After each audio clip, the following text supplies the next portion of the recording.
Hello, I'm Eagle, Mr. Smiley's Gardens, Mr. Medically Fit, the Pharmacy Seed Network, and this is the Organic Wormhole, episode 6. Holy shit, I can't believe we're finally to 6. They're adding up though, boys. How we doing? How you guys doing this Friday evening? I'm doing great. Uh, Trying Doing to good. find, I'm trying to find Eagle Gardens channel right now. I think. Oh, there's my notification. Oh, see, is now the host. Nope, there's Eagle. He's back. oh man. Yeah, hit the wrong button there. Where it says stay or leave, and for some reason I was like, yeah, no, I'm out. Cheers, guys. How was your week? What do you guys want to talk about? I believe Mr. Medically Fit has something he brought Yeah, this week. I thought there were a couple of good idea on talking about carbon footprint, carbon credit, and carbon soil sequestration. Yes. Important topic, becoming more and more relevant as we go on, especially on a larger scale. I mean, people actually buying and selling carbon footprints these days. Yes, surprisingly, people are now exchanging, or there are different exchanges for trading carbon credit. And there's different ways to kind of get the credit, which is interesting on how you're able to get it and trade it. Um, but the agricultural industry, and how do I say, pretty much globally, is with this new Green Deal has been looking at carbon credits and paying people for putting carbon back into soil. And what that means is they're pulling the CO2 out of the air, and either as the plant grows through biomass or through roots, but it's building carbon. The the Through plant itself is carbon. Yeah. photosynthesis. That is the process that builds soil carbon primarily. Well, not just the plant, but the whole soil food web. Every bit of it. Any of the fungi. I mean, that's why we're carbon-based life forms. Every life form has carbon. So there's a lot with the regenerative agriculture industry, not necessarily just cannabis, but how people are now farming for credits, by producing large amounts of biomass, your cover crop, crimping it, building new soil and new humus layers. So it's pretty interesting. But what's going to be a big issue is all the people that are leaving these carbon footprints from growing in these medium hydrococolous soils, or the flood drain irrigation or agricultural. They're going to get charged up the asshole with fines and fees for dumping this into the rivers, the uh, streams, things like that are causing pollutants. So we've got a lot that's really happening in the industry on the agricultural side of things. Yeah, and that whole carbon credit thing is becoming a mainstream discussion in agriculture as part of farm income revenue. Like that's the level that we're on here. That's in the discussion, and that's 2 years ago that discussion was going on. Well, how long do you think before it affects the cannabis industry and community? Well, if the government moves with full I can't even speak right now. Moves forward with it. It's you're going to start getting paid or having a way to exchange credits on an open market. So basically, you're going to be getting paid for it right now. There are already companies. I'm trying to think of Gabe Brown's actual farm up in South Dakota, that he's actually getting paid carbon credits now for the work that he's been doing for several decades now. And so it's pretty interesting that people are getting paid to grow plants. You're getting paid to grow plants. Brown's Ranch. Brown's Ranch, Gabe Brown's Ranch.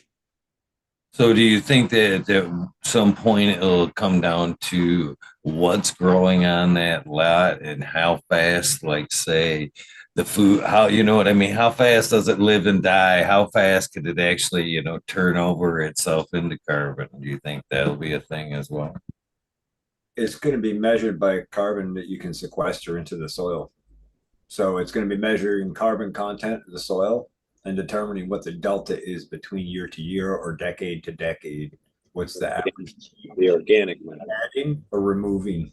Because you can remove by oxidizing and doing things wrong, and you can add by sequestering with plant life. So it's basically what Smiley was saying, the amount of biomass that you are putting back into the soil as it is breaking down and decomposing and becoming not the organic material like the plant itself, but where it's pretty much broken down and mineralized. Can we talk a little bit about, oh, go ahead, Smiley. Well, I was just gonna say, I mean, there's the whole like carbon cycle thing, and the idea that we're gonna be carbon based. So every bit of that life that's happening in every form in the soil, from bacteria, fungi, all of that is gonna start adding to it. So the more we do to, support those communities, the more we can turn that carbon, build that carbon that's in the soil. And like one of the faster ways to do that is by having plants growing and roots and photosynthesis. Because photosynthesis happening is putting that energy and that carbon in the soil. Even though the microbes are going to eat it up, they're going to reproduce, they're going to grow their colonies. So that's all sequestering that in that biology. And as the predators come in, they start eating the bacteria or the fungi, and they're pulling that carbon out and they're pooping out other stuff too. But that's how they grow their bodies. You know what I mean? It's pretty interesting how that whole cycle will actually flow. But in order to do what you're talking about is sequestering the carbon. When you look at it at a micro scale, it's actually happening just by increasing the number of the amount of life that's in the soil, basically, as a whole, to Yes, totally. But let's be very clear on that. All that energy comes from photosynthesis, right? It has to come from photosynthesis. It's the only way it gets to the soil. So that growing living plants thing and light, those are essential. If we don't have that, we don't sequester carbon. And over time, those things all break down and oxidize over time, long term, right? So that growing plants is the quickest way to put carbon in the soil. And let's talk a little bit more about the specifics of that, right? How that bacteria and those guys are like faster acting, and then those fungi that are slower acting. John Kemp talks about how they can break down organic material over and over and over to a point where it can't be broken down anymore. And at that point, it's 38 to 42% lipophilic acid. It's basically a fat. You think about how humans store high quantities of energy is in the form of fat. Same in plants. High quality seeds have high fat contents. Lipids, right? It's lipids. Yeah. Esters, lipids. So it's something to think about in that whole process of carbon sequestration. Ultimately, it's being stored as a fat. That's a pretty wild concept to consider. I just wanted to paint that little piece of that in there for that. I'll shut up now. Well, and the idea too that the more predators or the larger organisms are going to need more carbon to be able to grow. Like, so as they're consuming more and more, they're keeping a lot of that carbon as they digest that, and what they're letting go is like a nitrogen that was attached to it necessarily, because the ratio their bodies are trying to keep is a little different. And so that's another interesting part about it. But they tend to grow slower because there's a lot more involved in the carbon that's required for them versus like something like a bacteria where it can, reproduce really rapidly because it requires less to make that one cell. Well, and so the whole point of why they're trying to do this carbon credit, carbon sequestration, is they want to grow plants year round. They don't want the soil bare. They want to keep the biology active and alive as long as possible.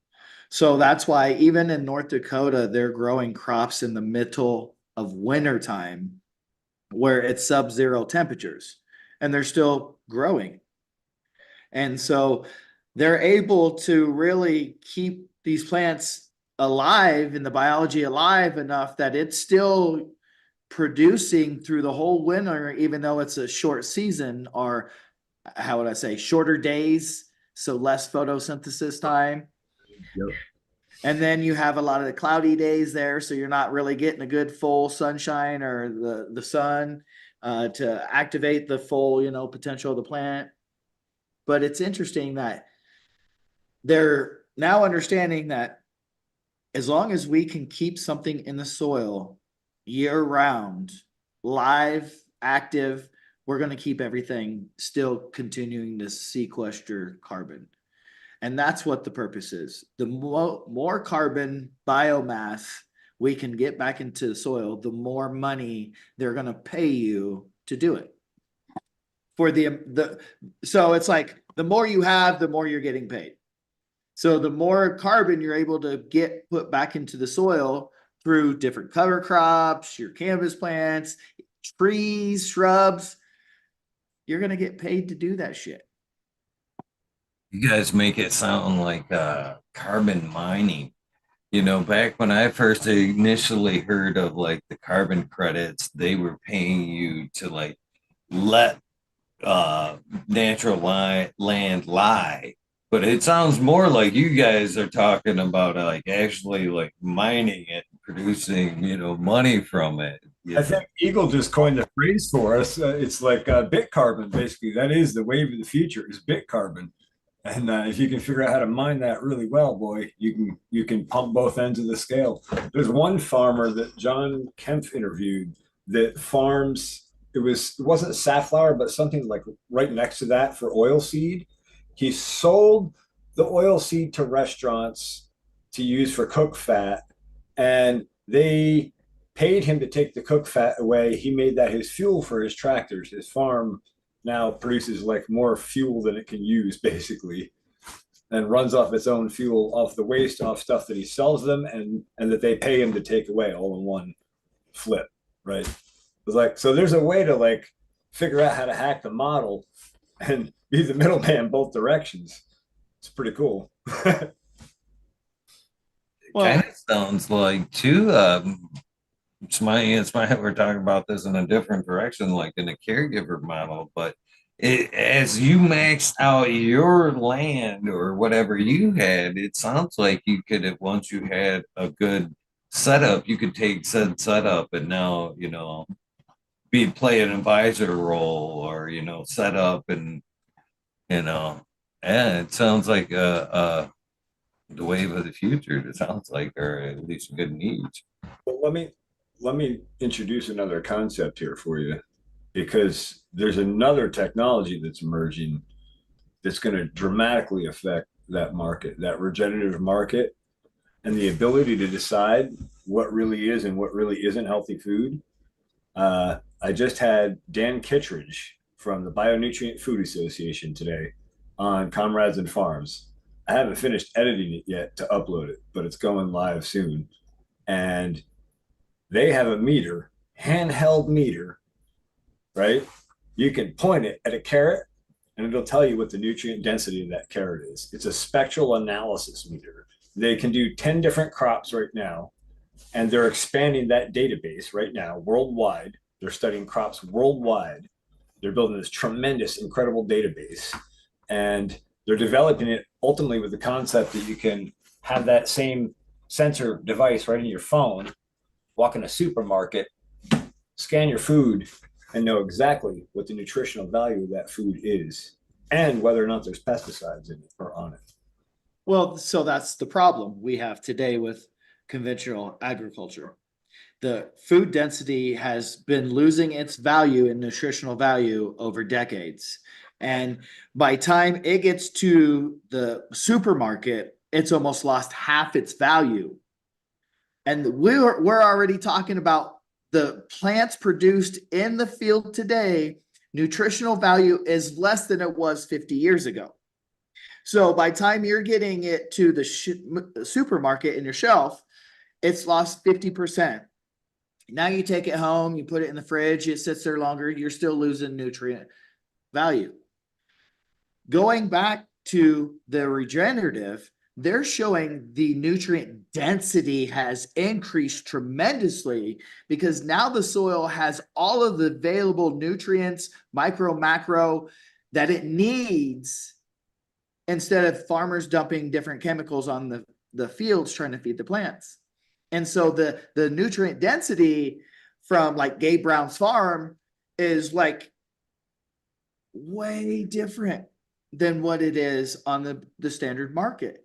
People are paying higher prices for higher density new food than they are the conventional farming. So Gabe's farm is not only making money through carbon credits, but he's able to sell his food because of higher food density at a higher price. And people are willing to pay it because they want that healthy food and that nutrition that's coming with it.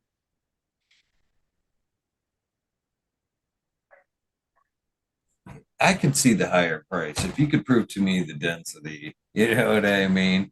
Up till now, the only thing we've had to go by is pretty much that organic sticker in the hope that it carried a more dense, vegetable or whatever we were buying. We at least had the standard that it wasn't sprayed with pesticides directly. It may have been grown in soil that had pesticide residues from years before in it, but it wasn't sprayed directly with it. That was a gain, right? But at the end of the day, what is the nutrient density? And there's a huge, they've done studies like 90, some 70% of organic produce is, not as nutritionally dense as whatever, like it's like it doesn't even it goes farm to farm, it goes region to region. And it's like Dan was saying, like even if you had 25 people across the country with one of these devices that could go into a couple of different supermarkets in their area and scan stuff and say, hey, this is good, this is bad, man. With social media, that makes that real easy. You go on Instagram, you check this account, they've scanned everything in your area and all the stores. You know what's good and what isn't. Well, that's why we talk about being self-sustainable, growing your own produce as much as you can, being able to provide for yourself so you don't have to rely, on other farms or farmers producing your produce that you're buying or consuming. Because you don't know the nutrient density of that unless you're actually producing yourself and having it tested. Yep. Well, and my other point about that whole thing was that will drive the whole agricultural market, because now quality is going to be something the consumer can directly check themselves. And when that becomes the thing, quality is going to drive the market. And then that's going to drive what markets pay producers. And that's going to drive what producers focus on. Because right now they focus on bulk. They focus on how much they can produce, not what the nutrient density is. And when we change that paradigm, we change the whole system. So now take that to the cannabis industry. It's the same thing. We have been proven time and time again through testing that cannabis grown in living soil test higher in THC, CBD, different cannabinoid profiles versus hydro. And it might not be much of a higher percentage, but it's a difference that it may make a difference in how the end quality. So when you're looking at people growing hydro living soil or versus living soil, we know it's about the quantity. They're trying to produce as much as possible. It's not necessarily about how the amount of CBD or the full cannabinoid spectrum that a lot of people are looking for on the medical side. Oh, it's high THC. Well, I don't care if it's high THC. I want to know the actual cannabinoid if it's full profile. like what are the rest in there? And you're seeing more, how do I say it, cannabinoid expression through living soil versus these conventional farming methods. I like the way that you bring up the cannabis and aspect of it in comparison. So I was kind of thinking that, but in a different kind of way. When we take it to like a cannabis level, when we apply it now to our vegetables and our food and stuff like that, will we be as anal as what's the density? Give me the density numbers. I like the one that's high in this. Will we take it that far and start, swaying now our carrots that are high in riboflavin, or you know what I mean? Whatever it is, that density of that, we pushed it. Now push the carrot to its maximum density.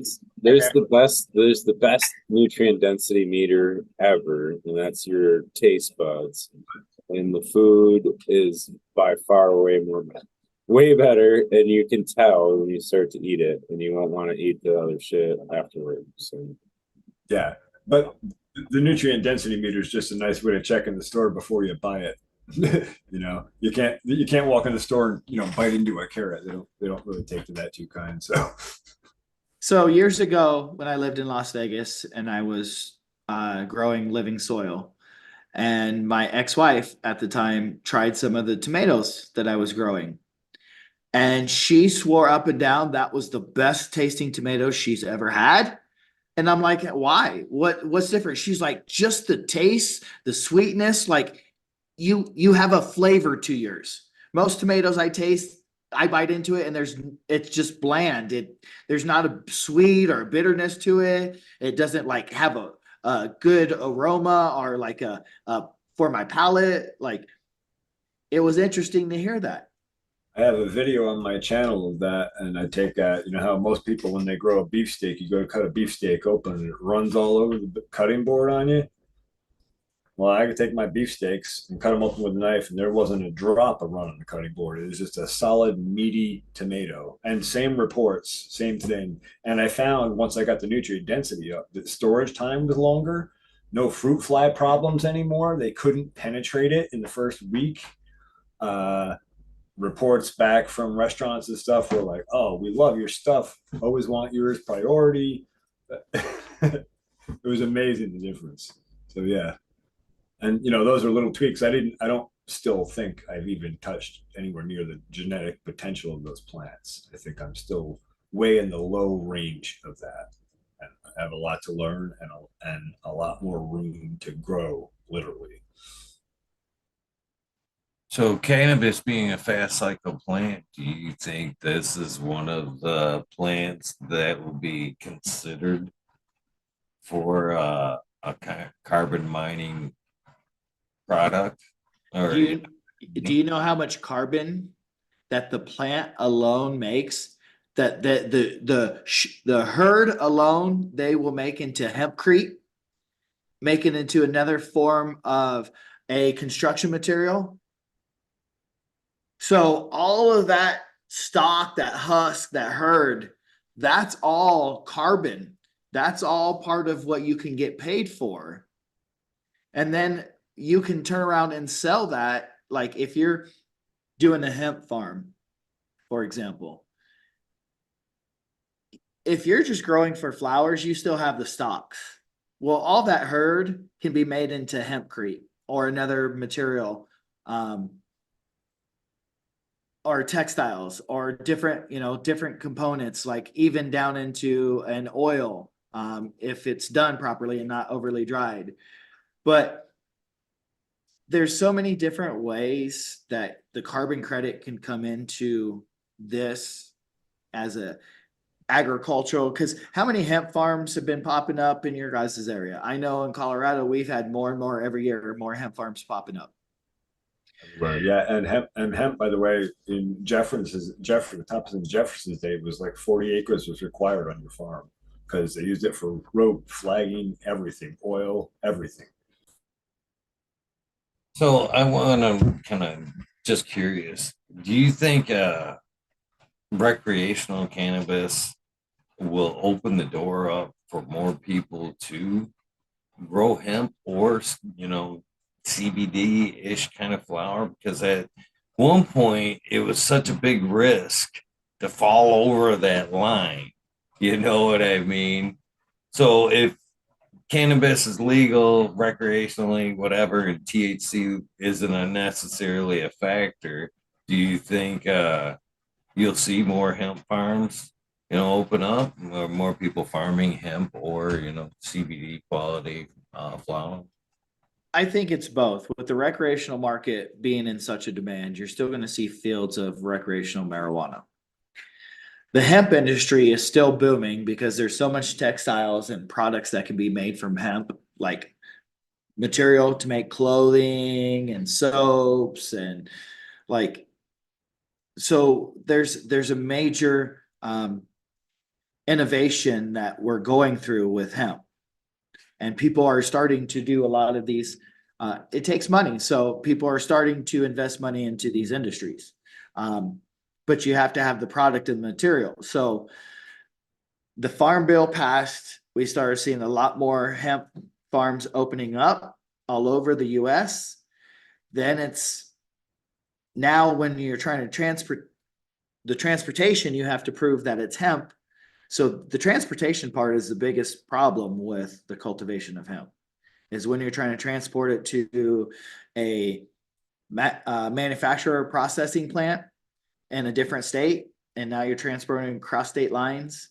Like I have heard of semi trucks of just hemp being pulled over and held and everybody arrested until it was proven and tested to be no THC in it.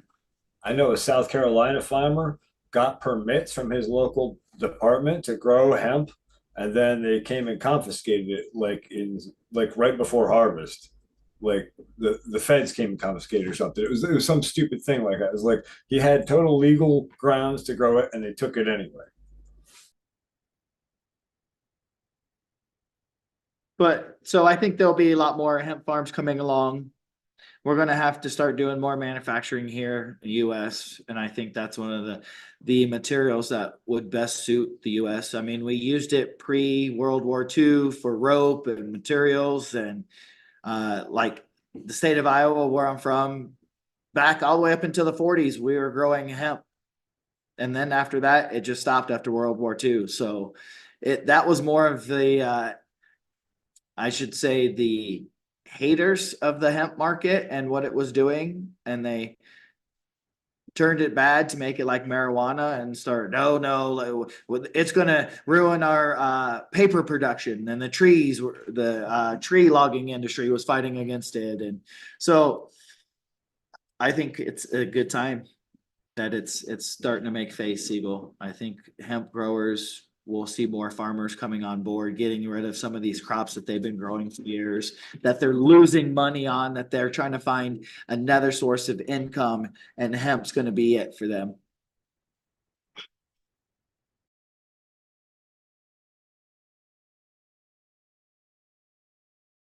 No, CJ, there are not many processing facilities for hemp textiles.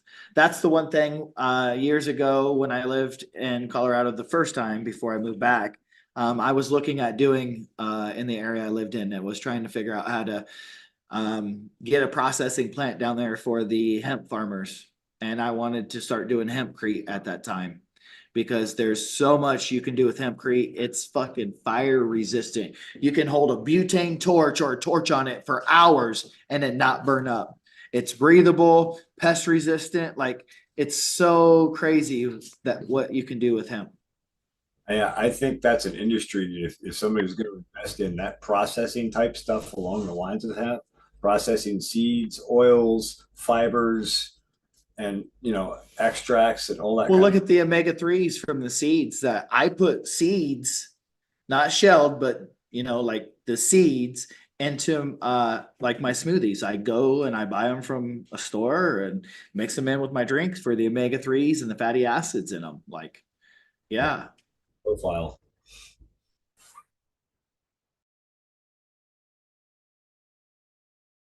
It's awesome to see that more and more people, more stores are in fact carrying hemp seed, or in or more varieties. Heck, I bought a trilogy blend the other day that was a chai, flax, and hemp seed for my smoothies, all mixed in one container. And I was like, this is awesome. You know what I mean?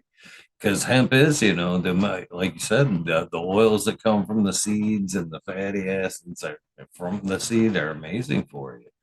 Yeah. It's a it's awesome to see that the mainstream, you know, big box stores are at least open to. Well, where do you think I get my hemp seeds? Walmart. Walmart actually carries hemp seeds. Nice. And so if Walmart's carrying it, that's a big deal because that's a big chain, big national chain, That's what you call undeniable. right? Well, the other crazy thing is, I remember hearing that hemp would produce 5 times the amount of ethanol that they get from corn. So just in that aspect, if they just switch that production crop Outside. from corn to, they could reduce the number of acres that they're spending on, growing crops for fuel, basically. Take it from a losing proposition to a gaining proposition, actually, wouldn't it? Because corn's a losing proposition right now. But it's just fucking everything you just said. And I've said that for a long time. Nothing will change until the big monies, the families that run, the world. You know what I mean? The new world order. We don't want to go there, but you know what I mean? Till the petrodollar steps out of play, we'll never see free energy, the use of everything you're just talking about, the hempcrete, the fucking everything. Oh no, you're just seeing talked about. you're seeing the hempcrete movement across the globe. In Europe, it's huge. Hopefully. It is. It ain't. Hopefully, it is huge. A lot of people over there are like decades ahead of us here when it comes to building with hempcrete. And It's amazing. And let's be clear, the rest of those movements are all progressing forward rapidly as well. Things are happening, man. I'm telling you. You look We're around. also talking about countries that's walked away from the petrodollar. That's a different conversation. Yeah, they're forward thinkers. Again, back as long as we're based on that petrodollar, what we can dig out of the ground, the gas, you know what I mean? All of these could be eliminated through, a wide variety of hemp farming. You know what I mean? But It's nice to see a lot of other places, I guess, are open-minded in production of all this. We need a hemp dollar. Then we need a bit hemp-based dollar. I think we're seeing grassroots based movements that have evolved over the past 10 or 15 years starting to become a mainstream thing. And I think that is going to become an undeniable thing between the consumer being able to see what the quality is, the quality connected directly to the supply chain. We're seeing that on big scale. I had DeLong from DeLong Seed Company, one of the biggest exporters in the United States, was on. They're talking about how they connect their regenerative producers directly to soil testing, to quality testing. So even on big scale, that's happening. That's happening on small scale through people like Bionutrient Food Association, and now going to be available through consumer. It's going to be so driven they can't deny it. Basically, the question is, how are they going to try to evolve their grip on that system? Well, I think also when it like the cannabis side of things, if people going to dispensaries started demanding more information on the whole cannabis, the cannabinoid profile to that plant, I think that will help make a difference in what we're seeing in what we call nutrient density cannabis. Because we're going to see plants that are grown in living soil testing higher in different cannabinoids than grown in different like medium soilless type soil. So when we have people now seeing that there's a difference in this cultivation method, they're going to start demanding more of the healthier plant, the one that's full of cannabinoids that, oh, it's not 20% THC, it's 12%, but it's got CBG and CBD, and oh my God, I feel way higher smoking that than a 30% THC strain. I think to me, and it's kind of I kind of have a little revelation while you're talking. A lot of times we still think, about the yesteryear weed to today's weed not having the same impact. I can't help but wonder if it was in fact a more neutrally dense weed in the fact that we've kind of geared and pulled and selected for THC, THC, THC, and we're seeing a lot less of uh, the fats, the lipids, the esters. And what do those do for us? Okay. Well, and again, what is THC? One of the better things that happen when we talk about THC as a medicine, it's the molecule that carries. It's the one that stays. That's why when you talk about CBD, it works well, but it doesn't stay long. You have to have a little bit of that THC there. So now when we talk about now the cannabis that doesn't get us as high or it lasts as long, are we in fact now talking about what fats and lipids and shit that stay in our system? So now if they're missing, is that now was, you know, keeping the high into our system when we're now more reliant to the THC for the buzz because the other things aren't present, you know what I mean, that we're talking about here? And can I share another perspective here? I don't know about most people. I know most people are like smokers and all right. I've come away from smoking more to eating more, and I've gone from making extracts to just using whole cannabis, decarbonate it, and then using that and consuming it. And I wonder, like, not having nutrient testing available to me at the moment, like, be interesting to see how that affects the whole process and what that does as far as healing wise. Like, does a nutrient dense cannabis have other stuff in it that we don't know about yet that makes healing happen faster or affects epigenetics, cellular regeneration? Who knows? Just something Well, that comes to mind to me. here's a good one. For example, myrcene. Okay. Plants high in myrcene, people feel really high on some of it. But the point of what I'm trying to get to is look at oranges, lemons, fruits that are high in myrcene, mangoes. If you eat a mango after you smoke marijuana, the high seems to last longer. Something to do with the myrcene terpene profile causes that entourage effect, and it makes you feel like you're higher longer. Yeah. And so some people talk about, hey, when I smoke, I eat mangoes or I eat certain fruits that are high in myrcene, so it helps my high, it lasts longer. That's one of those things to kind of show if we're having to do this, then our cannabis may not have the full myrcene high density that it needs or should have. Yep. Just a And thought. interesting. We had a thread on that years back on one of the forums I was on, kind of comparing fruits and their, like myrcene, linalool, a bunch of those to fruits and to cannabis. And we're just kind of comparing the high of the cannabis and stuff. And then we started trying, like, oh, let's pair one of these that's high in linalool with cannabis that's high in linalool and see. And definitely the effect was certainly amplified. So interesting correlation.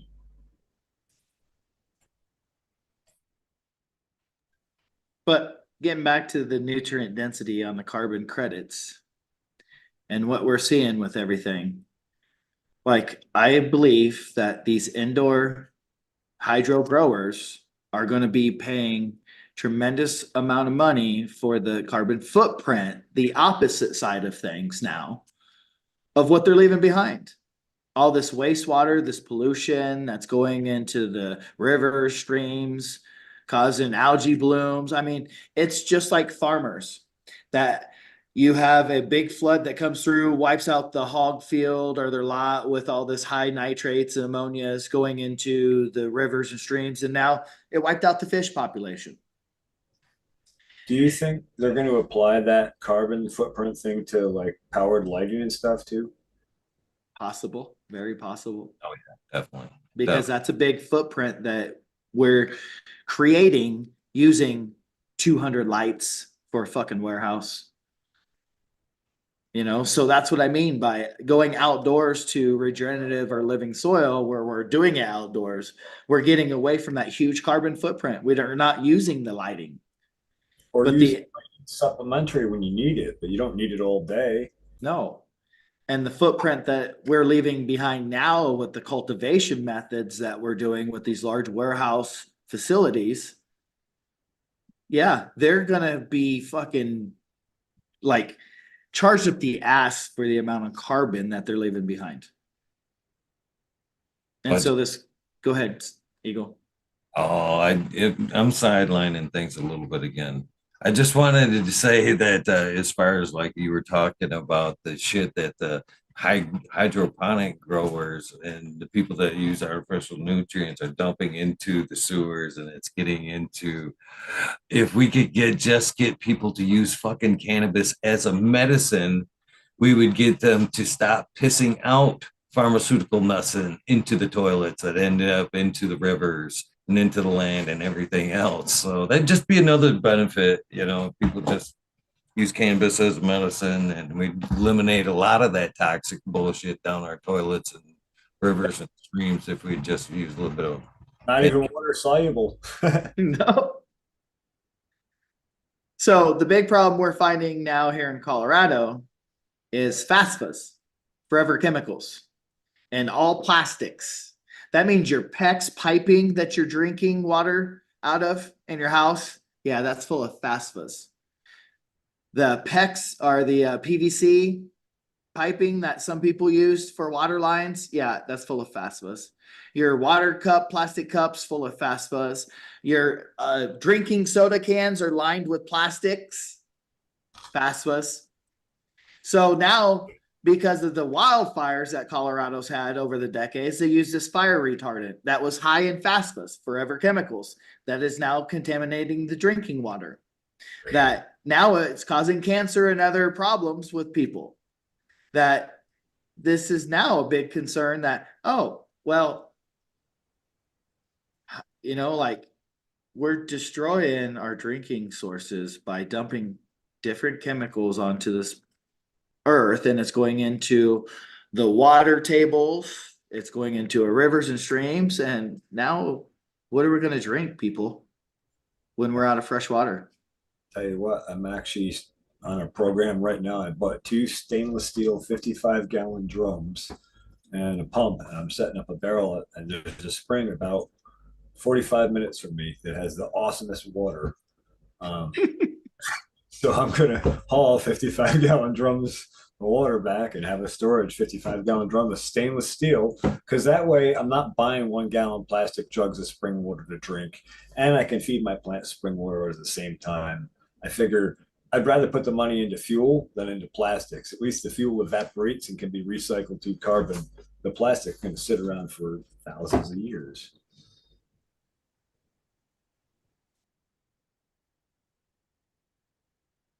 I know, it's ridiculous.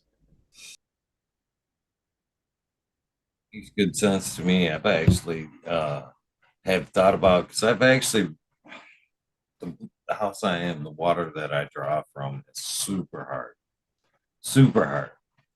And one of the things I've noticed, my water is heavy, and this is 100% speculation, because I've opened up some pipes and drains, had some drains break out front there and had to dig them up. And at one point, the pipe was full of what I initially thought was fat grease, but it was chalky.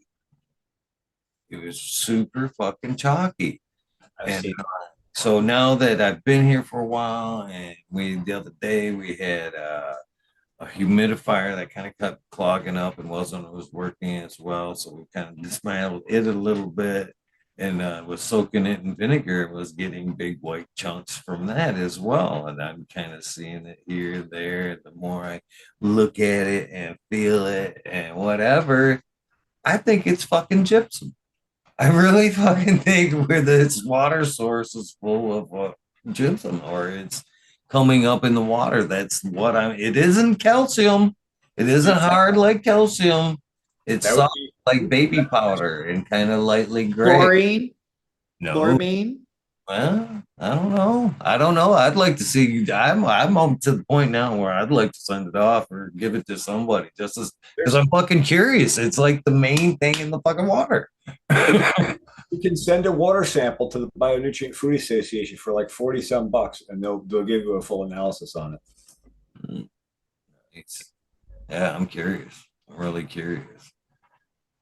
But I'm almost wondering because of some of the elements I'm seeing in there, how good or bad it would be for my plants to water it outside of the pH. It's obviously super mineral dense. Is it too dense? I mean, at what point is your water too dense? If it's gypsum, man, that's calcium and sulfur both. That's awesome. That's in a nice, slow, metered, like I wouldn't be too upset about that if that's what it is. Yeah, You gotta watch the bicarbonate. It would be like calcium bicarbonate or magnesium bicarbonate.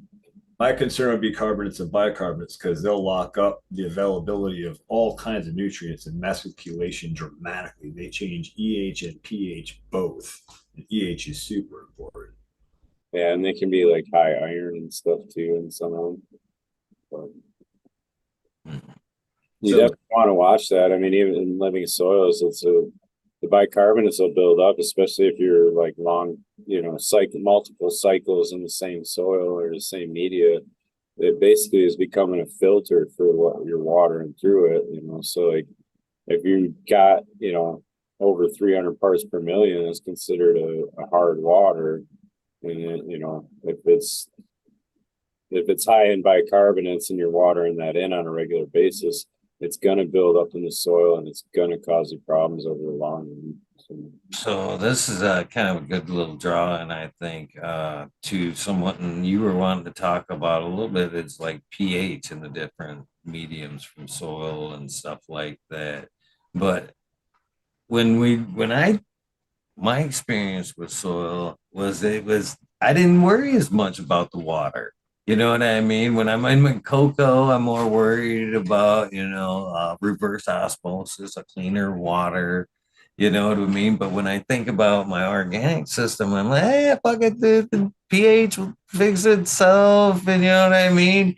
I'm not thinking, do I have to really worry about a cleaner water source? Do I have to put a reverse osmosis in my organics? I mean, how when you talk about organics, how bulletproof is the shit? How critical should you be of the input in the pH to your organic system?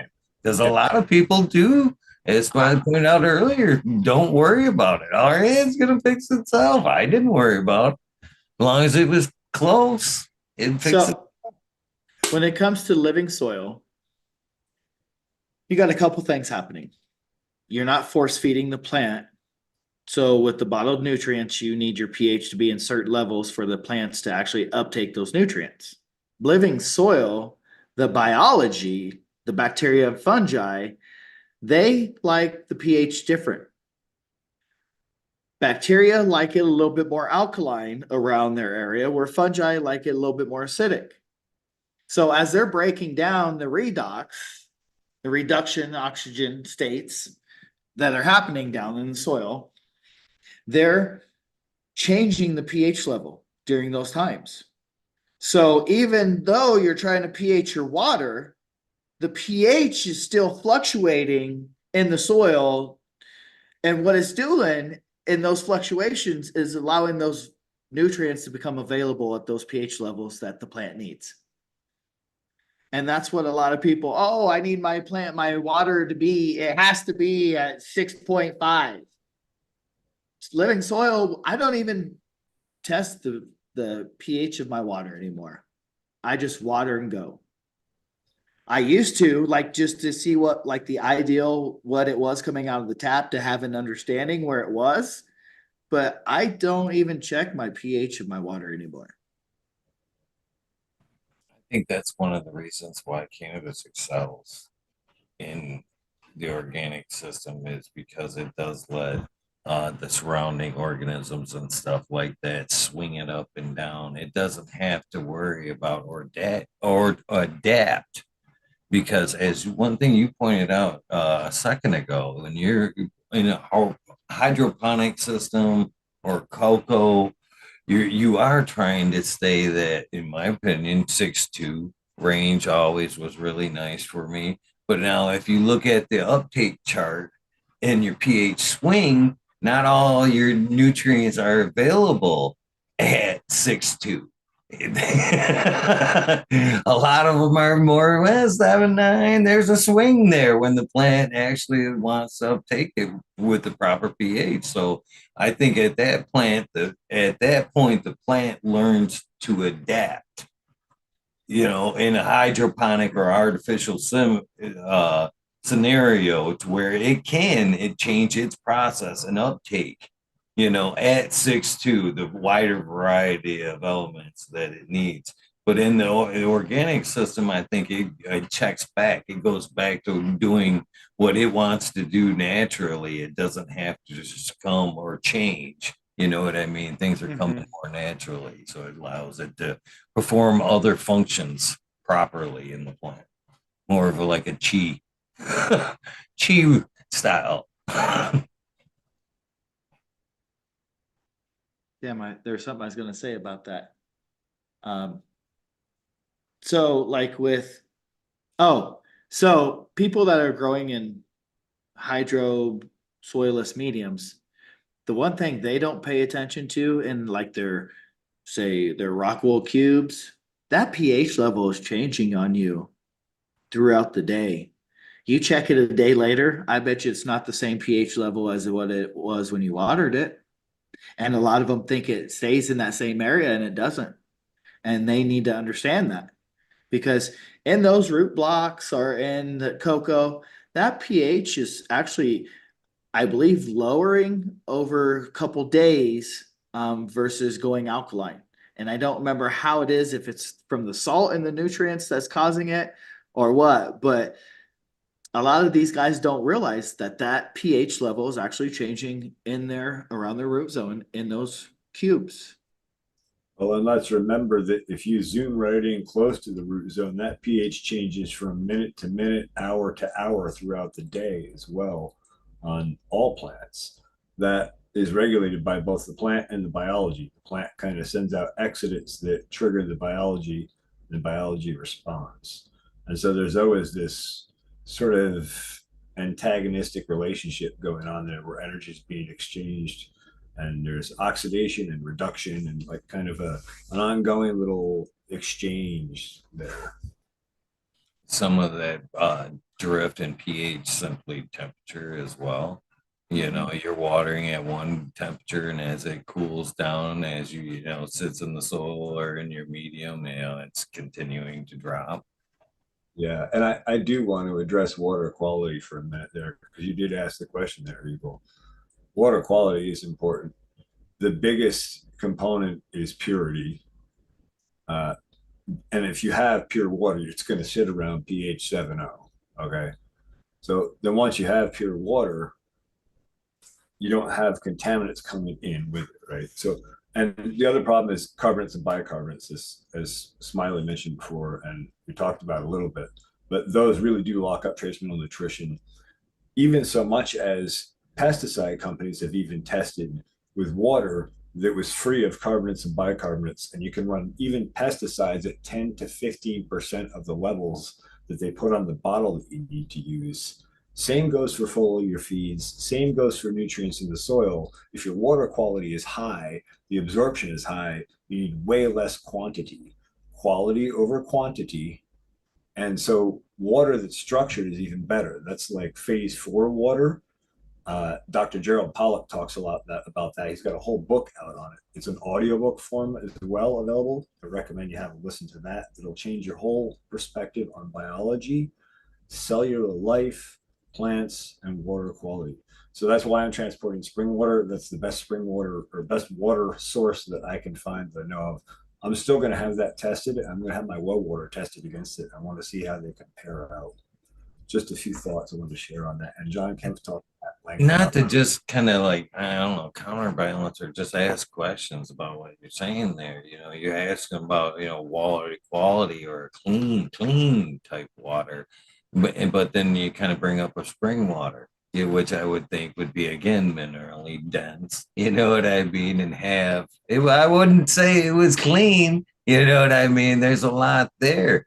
And on kind of top of that, some of the best plants I've ever grown were strictly watered with fucking rainwater. Because again, as far as being clean, that shit rolled right off my roof into a bucket. You know what I mean? So back to the other point, because that was the point that you made, and I wanted to bring it back to a practical point. And so yes, so John Kemp says two things that I hashed out of all of this water stuff is he says reverse osmosis water, because you can completely purify the water. That's expensive.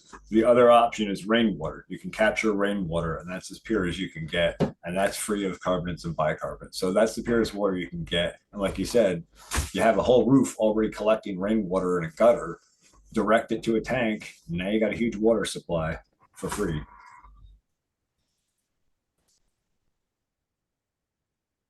some fucking counties I heard, and I know in California, you can only catch so much rainwater, and then you can be kind of almost considering to be greedy about it. You know what I mean? Well, Colorado, you were never allowed to collect rainwater until last couple years. They now allow at least a 55-barrel drum of water collection for rain.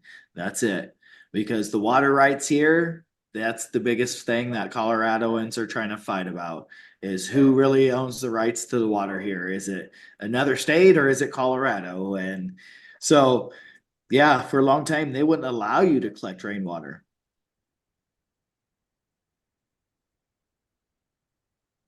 So I'm forced to, at that point, a well or whatever I can do to get water to my plants. So if it's coming out of a tap, I've got to try to dechlorinate it. If it's coming from a well, I got to be worried about high content from like high iron or contamination in it. So Yeah. there's a lot that you still got to be concerned about. There has been some pretty interesting research done with structuring water as well, though, with magnets and vortexing the water. Dan sometimes forgets the guy's name, but some pretty interesting research done there too. Massive increases in plant growth and water quality and that kind of stuff. I don't know as to the validity of it all, but there's another area that's potential means of. Well, I had a friend of mine talk to me about magnetism of water and actually putting magnets on your water coming into your house, and it will change the polarity of the water content for you and make it beneficial in a sense. And I was like, what? He goes, yeah. And this dude's like a fucking brainiac when it comes to this shit. And he tried going into detail about it. And I'm like, bro, I want to read some of this information you're talking about. Like, I want to, like, besides you just telling me, like, I want to know more, because this is interesting how you're talking about you're changing the magnetism or the polarity of the water. So check out Victor Schauberger. Are you familiar with him? Okay, check out Victor Schauberger. There's some good videos on YouTube about him. He developed a water generating machine that didn't use like a typical generator. Very interesting. He grew up in Austria. His dad was like basically an ecological manager of the streams. He studied the flow of the water growing up as a kid, developed incredible trout streams that also harvested timber without damaging the trout populations, went on to create generators. Water basically is diamagnetic, so it responds to magnet in a really weird way. It's not magnetic, but it responds to magnets. Water, from everything I can gather from all the different researchers, Dr. Masaru Emoto, Victor Schauberger, Nikola Tesla, down the list, these guys all talked about how water was basically conscious and has a memory. So, I gotta wonder if we really open our minds, how much can we do? water directly and affect. Have you paid attention to them adding electric current to water or frequencies to the water and watching the water stream literally change shape and form and keep running like that? Yes. Very interesting shit. Yes. Very interesting shit. Well, and then what was the guy who made the generator? The water, it was like two water streams. I forget his name, but it's two water streams and it generates voltage and it makes voltage across the two probes. Yeah. I can't remember his name. I don't know if I've heard of that one. Lord Kelvin, I think is the guy's name. Yeah. It's a Lord Kelvin thunderstorm. So it's two metal containers and two metal probes that cross and two metal containers on the bottom and two streams of water going, and it builds up a charge up to 25,000 volts, I think, between the probes. Ned Denver, think of all that dinosaur pee we're drinking. Delicious. You're muted, Eagle. Thank you. Shout out to Twisted Roots in the Weed Nerd world. Man, he was talking about putting magnets in his buckets a long time ago to try to change that for different uptakes of different molecules, different things the plant needed. Shit, that was a couple years ago in the Weed Nerd world. Hell yeah, cheers, Twisted. He was on that. And, we were talking about crystals, adding crystals, and he was at that point when we were talking about adding crystals to the soil for multiple reasons. He was already talking about putting magnets, not even just putting magnets in there, but actually putting directional. So they're all facing, magnetic a direction so the water could swirl and uptake and be a part of the direction. But yeah. And then there's people putting antennas in their gardens and using that to charge their soils. Literally antennas, wire antennas charging their soils. Yeah, I have that. I have that right now in my living bed. And it's really interesting because so I've got my ground rods, one in my bed, one in the ground. I've got my little electric wire twisted going between them. I've got this steel chicken wire or the big square fencing pushed up against it, and it's kind of domed over one part of the living bed. Literally everything underneath it is fucking big, healthy, alive, and everything else around it is hardly even growing. It's so fucking interesting at what this is doing right now. That's even in the middle of wintertime. The life under this is so much more than everything else in the bed and around it. Are you guys familiar with the experiment they did where they put plants in a dark chamber with a metal plate on them and a metal plate on the roof, highly polished metal plates, and a metal grounding plate underneath the chamber, grounded, and no light to the plants, but they grew with chlorophyll. Like they were collecting the energy from the plate above, and the electric charge going through basically in the dark space was providing some energy that the plants were able to make chlorophyll with.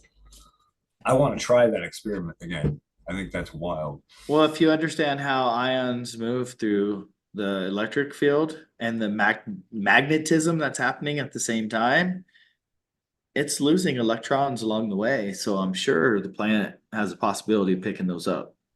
Well, the plants are antennas, so are the insects, so are everything is a vibrating frequency. Our DNA is a vibrating frequency. It's all food. I kind of proposed the question to Smiley last night, was it? Well, about the sonic bloom there. I seen that Medically Fit, you had also had sent me the reel of the plants kind of talking, putting out that frequency, I can't help but wonder if that was tied to the sonic bloom. Somebody actually accidentally recorded that and whatever and reproduced it to open up the stigmatas of plants. And that in itself is an interesting how frequency and different things going on around the plant make it aware and want to, be a part. And they say that, well, I heard one thing about the sonic bloom, that it was actually the crickets breeding, the noise of the crickets breeding, and it made the cannabis want to open up and be more susceptible to pollination and just overall good health. So going to something similar to that and going back to soil health, like living soil, there was something I seen just a couple days ago about them doing research on plants talking, communicating, screaming, that when a plant is unhealthy and it doesn't have the right nutrients, it's actually screaming that it needs it. Where plants that are healthy and have all the nutrients that they need available and there's no lack, they're not even making a noise. So that makes me wonder too. I don't mean to cut you off. Do you think at one point they'll be able to find a soil health by the frequency of the ground? They'll know if it's like a sick or bad. You know what I mean? Same. Well, I think like what Carlton over there is doing with his little light probe or whatever that is, showing the different spectrum of the plant and the temperature of it or whatever that spectrum does. That's one tool already out there that you can see if your plant's sick. Yeah, and also let's just be clear. It's been done. It's called Radionics.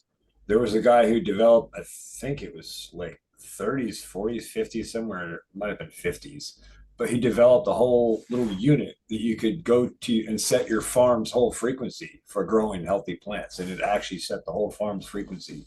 And there's a company that's working on figuring that technology out and replicating it, because somehow that it was pulled and disappeared. But so that's already actually been done. Like, you basically set the resonance of the area that you want to grow on. That's pretty wild right there. Well, so another thing that plants do, if they're being attacked by different pests, they will not only send off like a scent in the air, in a sense. It's like a frequency that they're communicating around to other plants to let them know that they're being attacked and kind of what they're being attacked by. So other plants around them could then start telling them to put their defense, the secondary metabolite system, in effect and start defending against an attack. There's even a couple of cool TED Talks where a guy connects, I think, a mimosa and another, I think it's a Venus flytrap, and he uses a mimosa to trigger the Venus flytrap. And he does some really cool experiments with it. It's maybe a 10-minute video. Well worth searching down on YouTube. That fresh cut grass we smell that we all love so much is fucking terror. That's grass terror. That is a smell that it puts out to tell the rest of the grass that shit's coming. Like, ugh. It is straight up true. That's what we love about fresh cut grass is a warning. Just it's like a siren telling the rest of the shit around it that trouble's coming. So my grass trembles every time my neighbor like, oh fuck. Oh fuck. Oh shit, the lawnmower's out. Everybody run. Oh, we can't run. Yeah.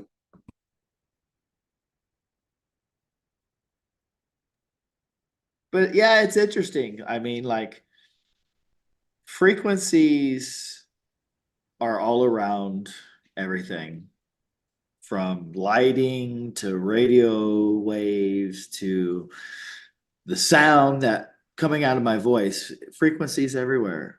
They change things, they heal things, they can create damage and destroy and kill cancer.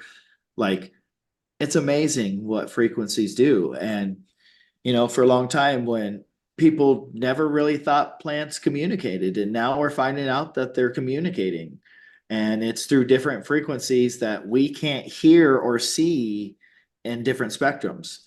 And a lot of people don't understand that. Oh, well, if I can't see it, then it's not real. Well, there's different wavelength and different spectrums that plants and pests can see that and hear that we can't. Same thing with dog. You blow a dog whistle, you can't hear that whistle, but the fucking dog can.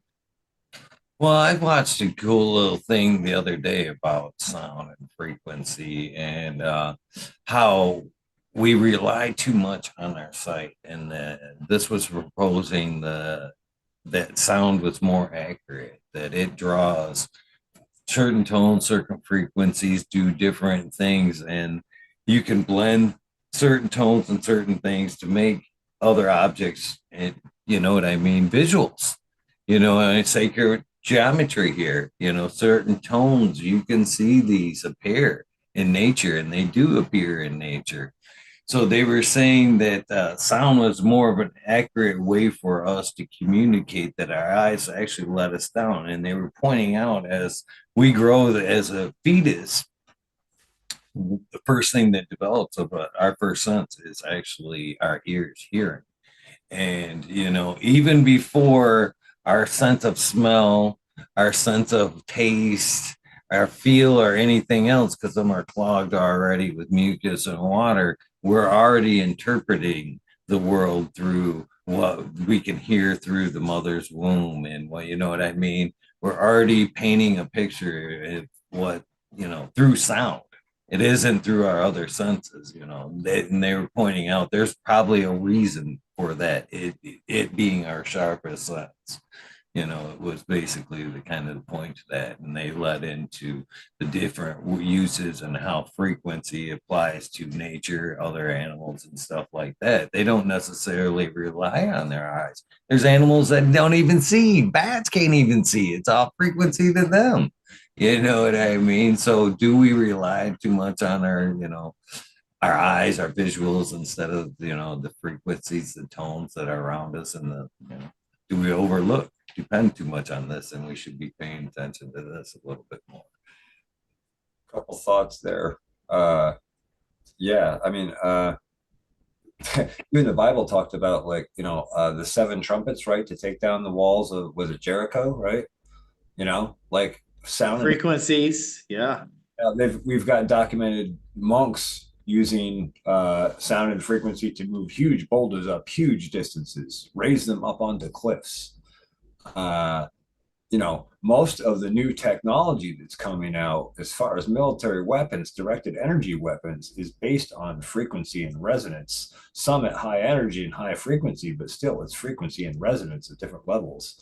Some of those, like denial systems that are like heat on your skin, run at like 88 gigahertz. It's just frequency, man.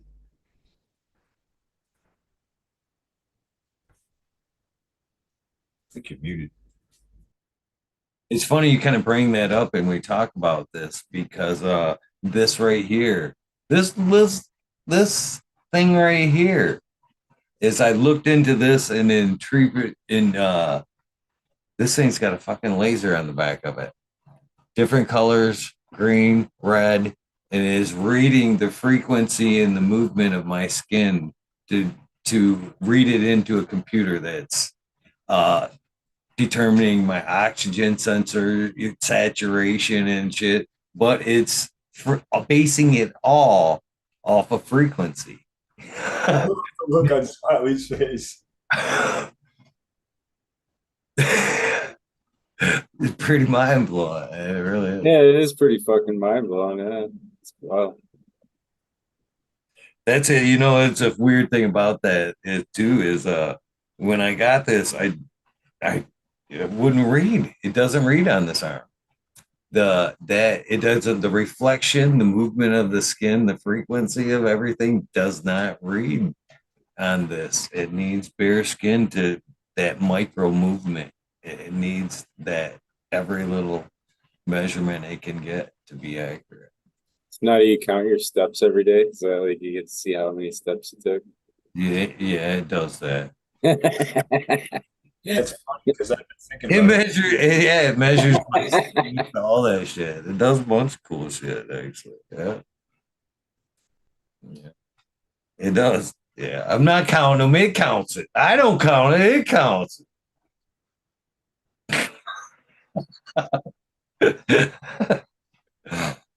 Yes, I said I'd never do that, but here I am. Yeah. No, it's the new cool guy. You gotta have one to talk about how many steps you had every day. I like the idea of data and metrics on your own health. I think that's an awesome concept.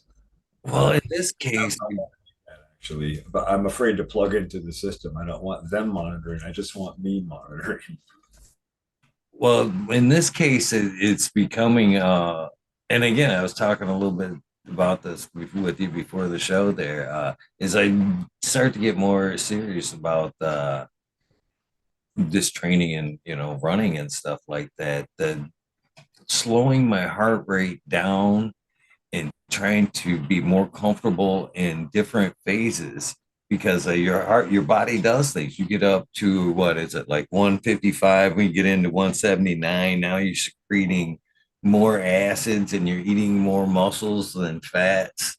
So, it's watching the heart rate for going, okay, during then this pace, I need to breathe and be more conscious and calm down and stuff. So, there's a lot of cool shit coming out of the watch other than the crazy just count my steps. It's teaching me how to run too. I'm like, okay, fuck, man. I need to like slow it down, pace, get back into a fat burning zone instead of, I'm learning. Oh, that's cool. I'm just fucking with you. Gave me a whole new avenue of numbers to watch. I don't watch like the YouTube numbers as more. Well, I now, watch bets and shit. yeah, So how many steps now, are you taking a day? so Like, take your health related instrument and look at how you're applying it to growing cannabis. You're learning to dial in your body like your plant. You're learning to weed out the bad shit for your plant like your body and take in the good shit, right? We're trying to equalize it per what you want it to be optimized.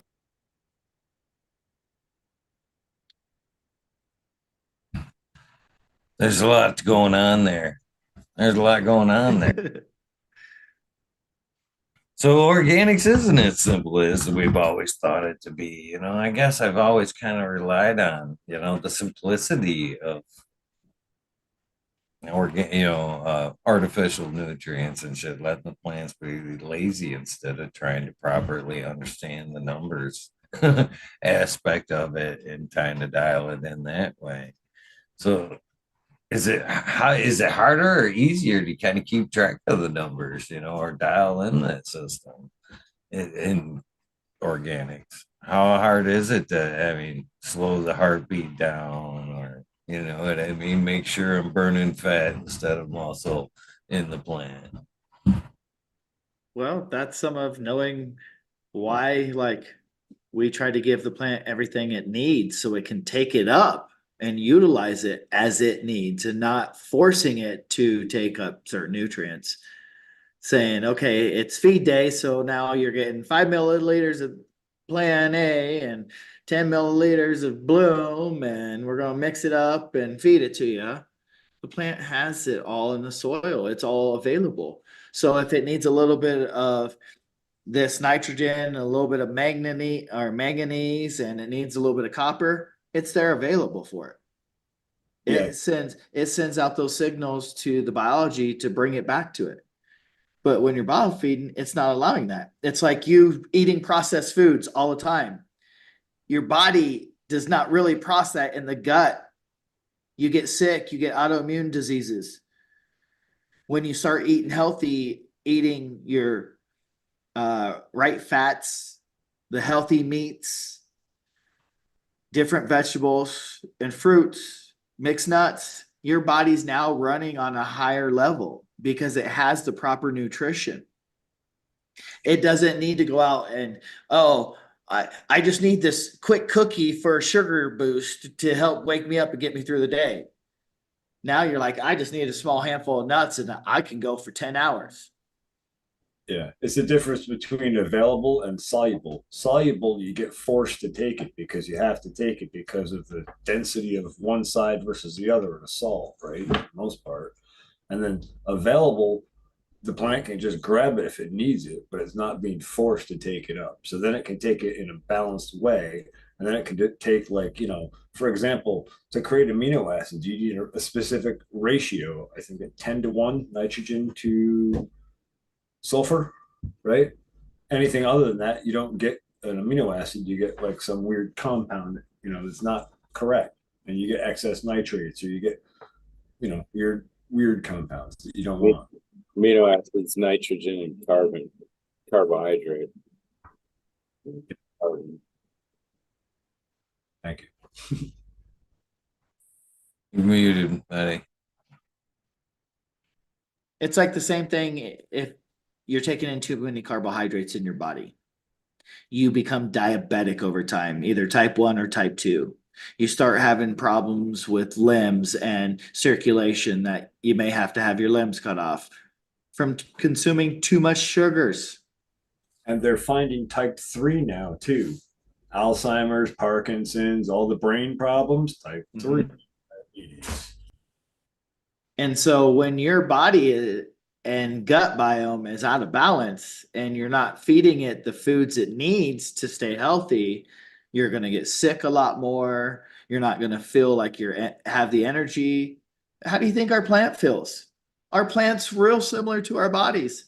If we're not giving it the right nutrition, you think it's happy, you think it's going to survive and produce the flower sites or the bud structure and density we're looking for. It's like when you're training for certain, say, a bodybuilding competition, you have to eat certain proteins, you have to cut out carbs and certain fats so you can bulk up. Well, that's what your plant wants to do during flower stage. It wants to bulk up. But if it doesn't have the right nutrients when it needs it, it's not going to bulk up and you're going to get larvae buds or real airy, not so dense. And let's remember that nutrient demand scale, how fast that climbs when we go from vegetative into framing. As we start into fruiting, flowering phase of any plant, that nutrient demand just exponential spike. It goes way, way up. It's a little easier to and again, how do you keep all these systems in check with the organics? I mean, certain plants don't always take as much as other plants do. We know this, and a lot of great strains. Some of them that will express hermetic traits if I put them in the same. Like I can't, it's certain if I'm growing in, say, cocoa, and I have that one gem over there, I can pull that. If I water her heavy, she don't like nitrogen, too much nitrogen in flower, 3, 4, she's gonna throw a banana. So I can adjust accordingly to that one plant. But in like an organic system, how do you I mean, are you just stuck and you just don't grow that one? I mean, how do you Well, that's certain strains, and you know what I mean? that's why you take notes on your soil mix, what amount you're using. Because I know, like, my Primo Kush this round of flower, it needed more nitrogen than the rest of the plants. And so I was like, okay, well, I know that it's starving for more. So if I'm going to run it, I either need to flip it to flower right after transplant and not let it sit in that pot as long before going to flower, or B, I need to add more nitrogen or a longer breakdown nitrogen that's available further into flower than like a ready available nitrogen into my soil mix. So I would look at adding something like feather meal versus bone meal or blood meal. Because feather meal takes a lot longer to break down and become available for the plant, where I can take my plant later into flower having more feather meal in my super soil mix. That also yields a little more sulfur and calcium, which is nice for those other processes in that biochemical sequence of nutrition there. I can't help but wonder too if just we touched on this. I don't know if it was in the wormhole the last time, but watering, in general, you know, it's the state of the soil. Some organisms like wet soil, some like things like a dry. There's a wide variety of things that are going on in the soil there, but I can't, what makes me think about this, because you brought it up in like that's the athletic type thing. You know what I mean? Knowing the numbers and where things are at. Do we do stupid little things, or does nature do stupid little things like dry back to like kind of go, okay, use what you got in you? Burn off a little bit of that excess pee I see you got in your leaves right there. You know what I mean? Is that a way of tightening up the system and burning off and then kind of replenishing it? And you know what I mean? Here you go. So, Now that you're down to bare bones muscle, let's push you a little bit harder. You know what I mean? so look at the seasons. Spring, lots of rain.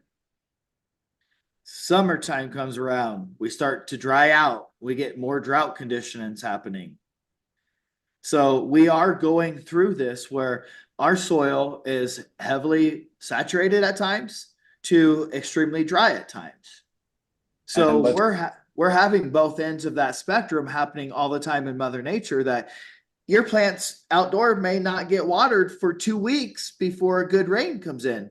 But that rain may be a quarter inch and not everything that you need, but yet it's enough for the plants to still survive.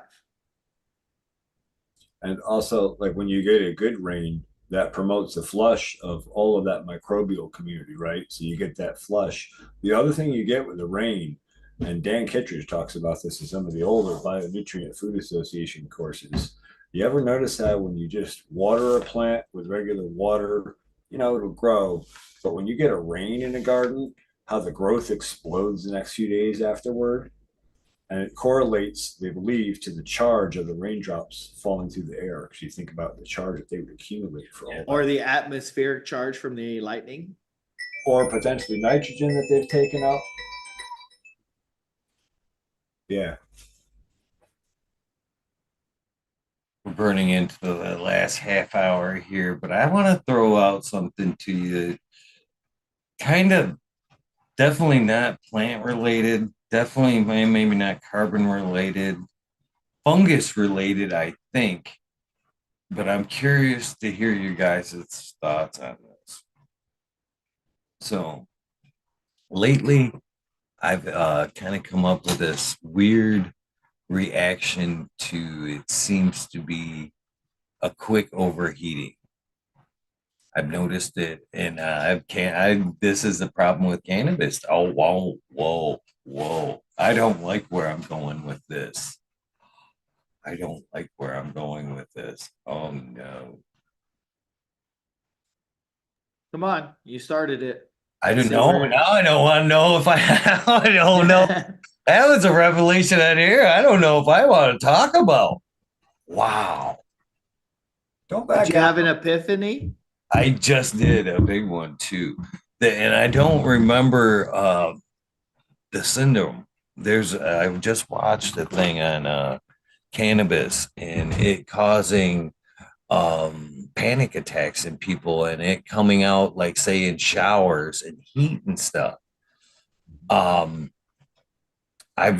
proposed this question last night because I've had a reaction lately to heat. Sometimes I know in the shower, it seems to be more of the hot water spiking my blood pressure and then not being cool with the vapors or the fumes. But it sends me into a little bit of a panic. And I've noticed the same thing lately with dry heat, just like the heater coming on and hit me a little bit too quick. You know what I mean? And sending me into a little bit of a panic. And now I think about it, I'm like, oh, I don't like that connection to cannabis. But last night, I was proposing the question of, and this may be correlated um, our bodies are full of more microbes and fungus than it is DNA. No question about that. Okay.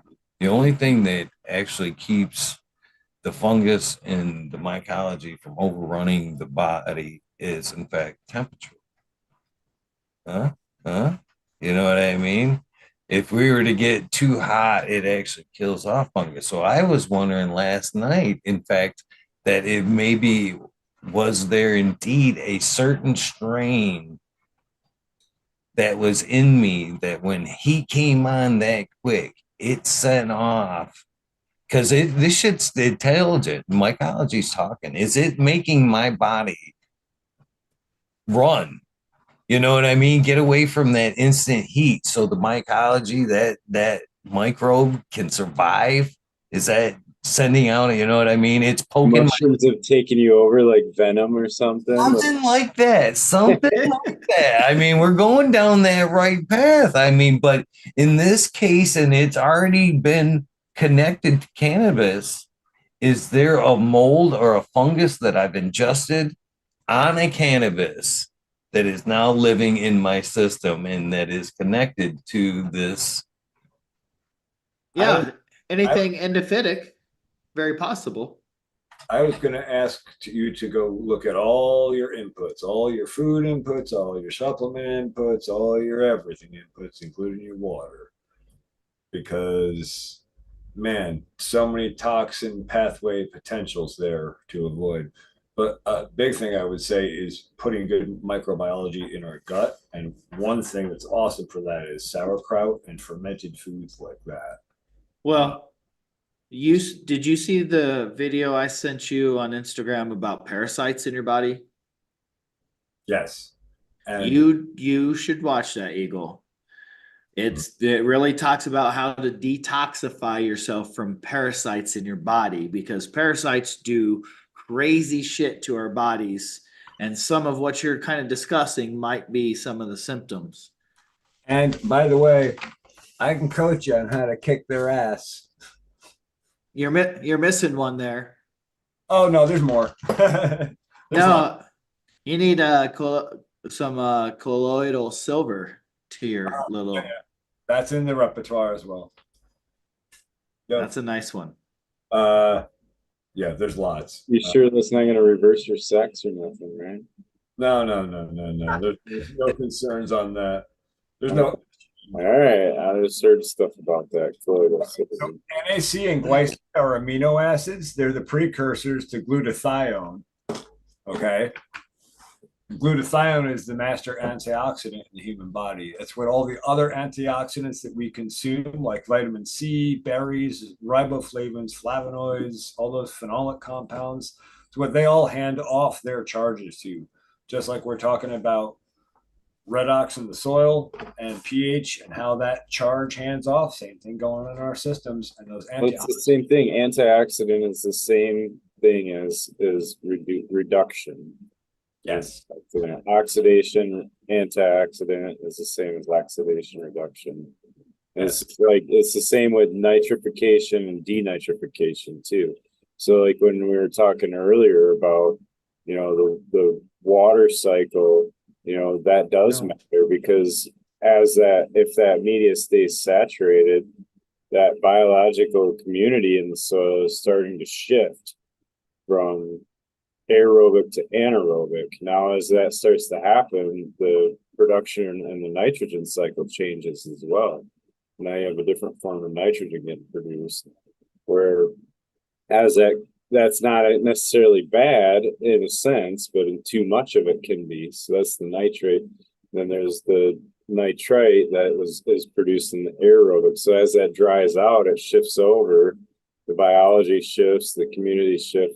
It starts to produce that form of a nitrogen, but there's a mix that the plant wants of both of those too. So it's got to have some of that swing, but you don't necessarily want to do totally dry. I know that from experience. If they do get too dry, like all that biological community just like cysted over and went into like either they died off or they're like, you know, they got to come back to life. They got to rehydrate and like Yeah, they And, hide. and so there's a lot that goes into like trying to maintain a water balance in a pot, and this is a challenge in the living soil, in my opinion, that not a lot of people consider. But watering is still like the hardest fucking thing about it. But maintaining that balance to where it's not too dry, or where the biology starts to shut down, and it never gets too wet to where you've shifted that community from aerobic to anaerobic. So there's kind of a fine line to that, but Cake like moisture is what I call it. right, but as that soil builds microaggregates and aggregates, it starts to form all those little particles of the soil together to form bigger particles of the soil. So now that water is going to travel through there different, and it'll be able to hold it different.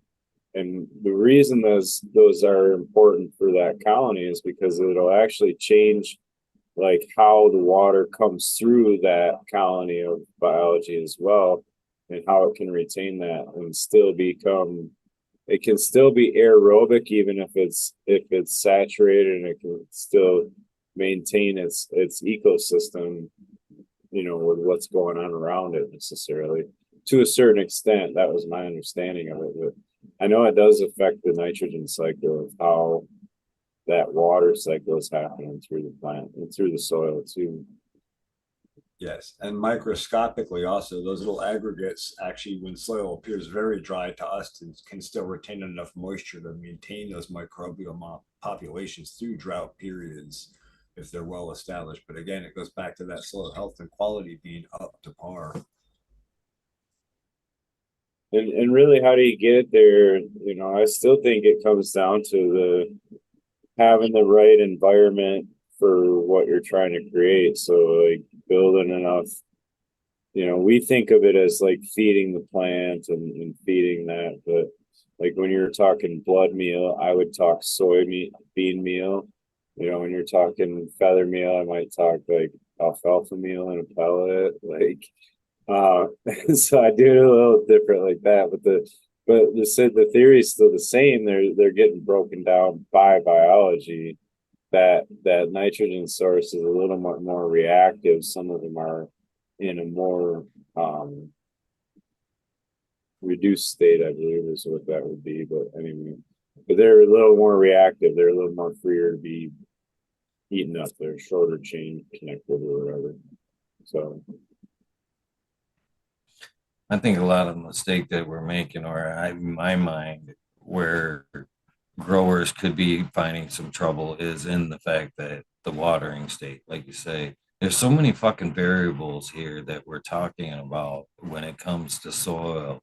And one of the things that's always confused me when it comes to soil is the amount thereof, as we talk about how to find that sweet spot of watering now. And we all, the bigger the pot, the bigger the roots, the bigger the fruits. We all aim for bigger pots, but then necessarily some of these plants, as we talked about, we bring it to harvest and they didn't reach the edge of the pots, or they didn't go as deep.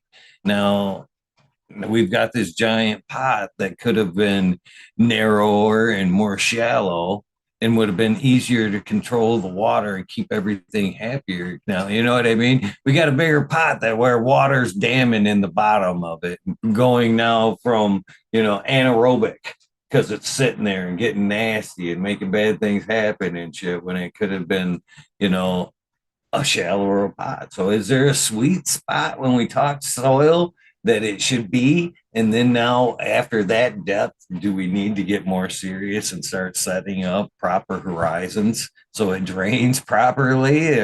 We don't have that wet foot problem. Well, the rule of or kind of what's going around is like that 18-inch rule of thumb, but I've heard a few guys talk about there's some importance to having like 24 inches. Not that I've done either, but yeah, I mean, pretty deep. so some of my concern that I see happening is when people transplant, they do not get the soil wet enough after transplanting. So when you go to water it, water's running out of the pot.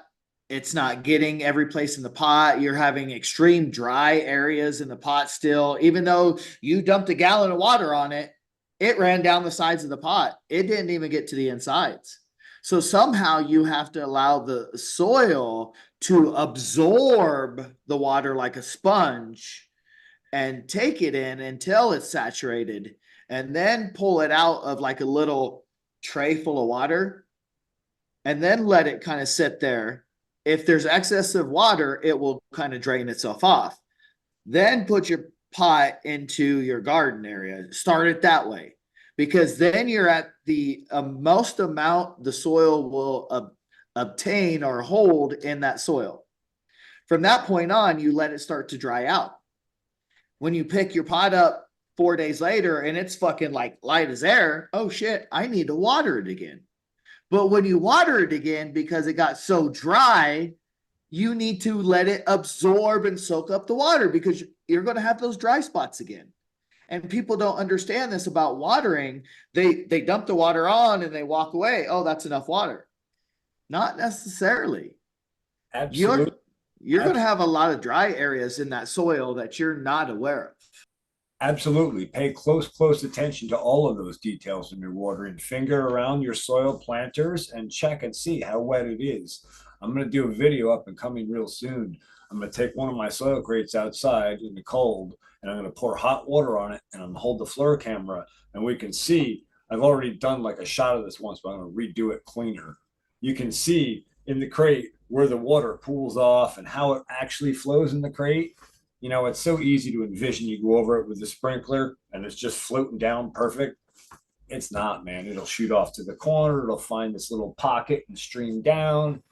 It does all kinds of weird crap in there. So you really got to pay attention to those details. And to your point, Eagle, you know, you're talking about like what happens if it's pooling at the bottom. Hey, if it's pooling at the bottom like that, then you're improperly watering or improperly managing your watering system, because you should be draining that out once you're done watering it. If you can water it thoroughly, but you want to let it drain, and like he said, let it dry out. You kind of want to go for a sine wave, not too dry, not too wet, preferably.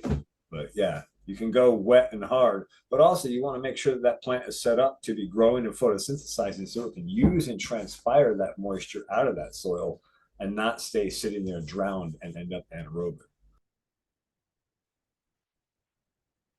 In a peat base or a soil mix, like field saturation, like what you were talking, where, you know, the idea is if you were to add 1 drop more water, 1 drop's going to come out the bottom. It's absolutely as much water as that media can hold.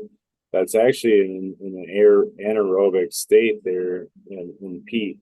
I know some guys do that in cocoa, and cocoa is kind of like, that's the idea of like, you know, where you can use it for high frequency fertigation, is because it's able to hold enough oxygen even at like field capacity or whatever, force field saturation. So that's one thing to keep in mind. Like if you are getting like fully saturated in that media and you're trying to run a living soil, it's actually like too well. You know what I mean? But that's one of the things here. You guys have all pointed out, you know, pick up the fucking pot. You don't do that with soil. You got 10 gallons of soil. You're not fucking picking up that pot to see if it needs to be watered. Yeah, I am. I'm lifting it up the side. Good on you, brother, because that shit's heavy.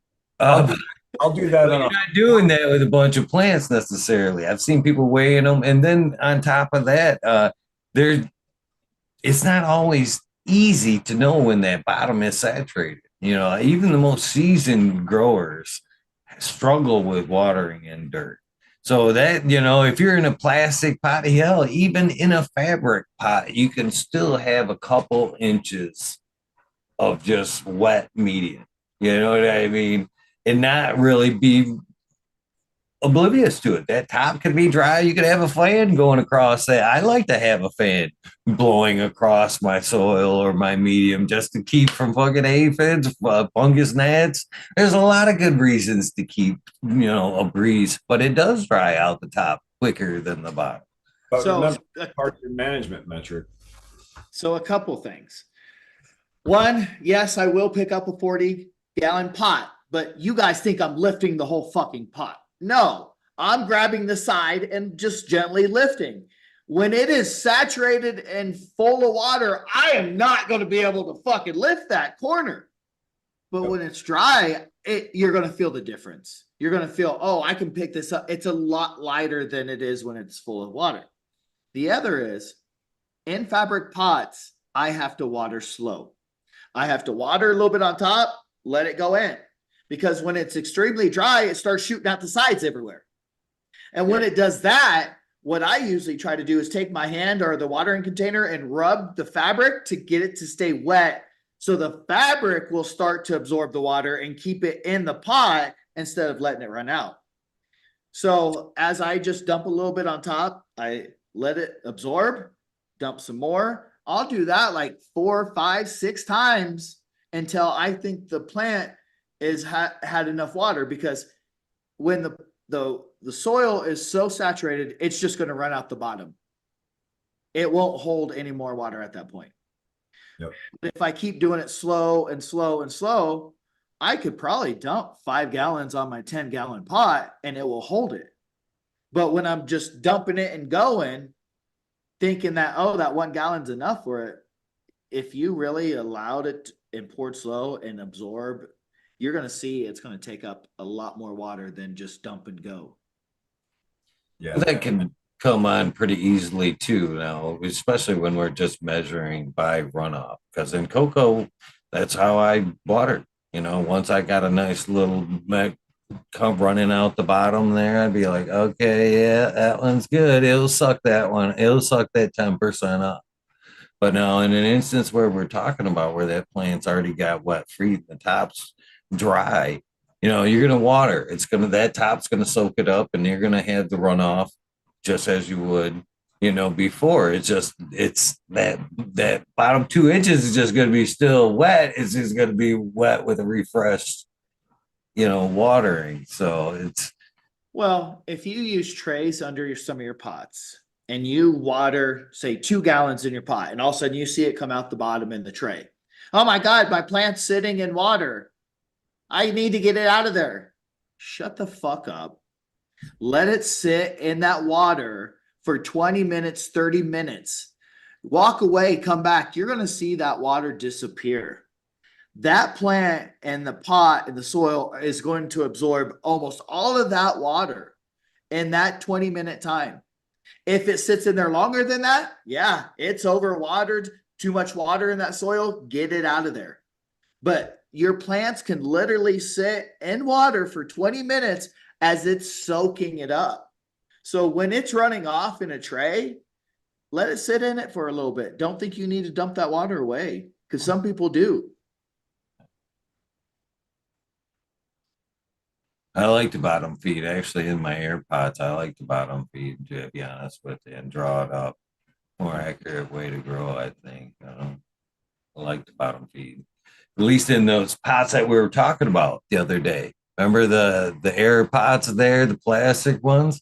Your air pruning pots, yeah. Them things if they hit a dry point there, they can be next to impossible to water.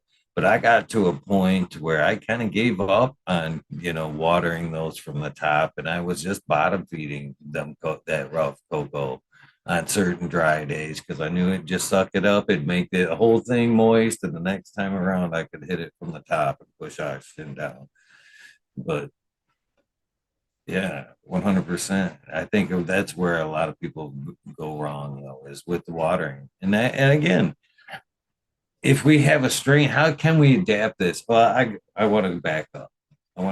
Before I was going to kind of say, how can we adapt this to a strain and, you know, proper depth? Because some strains may not. I mean, if you're not growing for seed, you may not have a deep root system anyway. If you're starting from cloning, you may have a wider, bushier system. So you may not want a wider growth pot. But I'm kind of what I want to ask you about here, because I've heard Medi bring it up a couple of times, and that's weight of the soil. And I feel like that's something we've never really talked about, because there is quite a difference between a heavy soil and a lighter soil. That's what fucking if you guys haven't heard this story, this is what kind of had put me to cocoa. Is I was growing in upper layer of my house, and it couldn't take that weight, and because I started in soil, and I started seeing the sag in the garage. You know what I mean? I had the mother-in-law apartment above, and I started seeing the sag, and I was like, "Oh shit, that I need to find something a little bit lighter," which led me to lighter and lighter. You know, it led me to the Pro Mix and then the Cocoa, and I could have more up there because it wasn't heavy. You know what I mean? Eventually, I ended up saying bucket and putting I built a beam under the motherfucker. It was like, take that, Sag. But, but you know, it's how big of a difference is there? I mean, should is weight a true factor? Really, you know. Well, think about 1 gallon of water weighs what, 8 pounds? Yeah, something like that. So if you're putting 5 gallons of water at 40 pounds and it's absorbing it all, 40 pounds times how many pots? Think about how fast you're adding that weight up. Funny you mentioned that cocoa so many times there, Eagle. You got me thinking about maybe whether I should drop a bit of cocoa into my my newer soil mix and see if we lighten it up a bit, if that has a positive effect for me. I love that chunky cocoa. And I wondered about that is versus adding, you know, other things to the soil for the aeration. You know, the longevity, it lasts a while, the soil, before it actually breaks down. So it makes me wonder if it wouldn't be a good source for, and it doesn't seem to get, you know, toxic, you know what I mean, from being moist. And then, you know, we talked about like the Pro Mix and all those peat moss type things breaking down to this like lumpy kind of stuff, right? I wonder if maybe the cocoa, because it's more of like a lignin fiber thing, if the microbial fungi and the other fungi in the living soil mix will just turn that into more of a carbon and head more toward that lipophilic acid and carbon sequestration thing we're talking about, rather than that weird, really heavy, dense thing we get. Just a thought.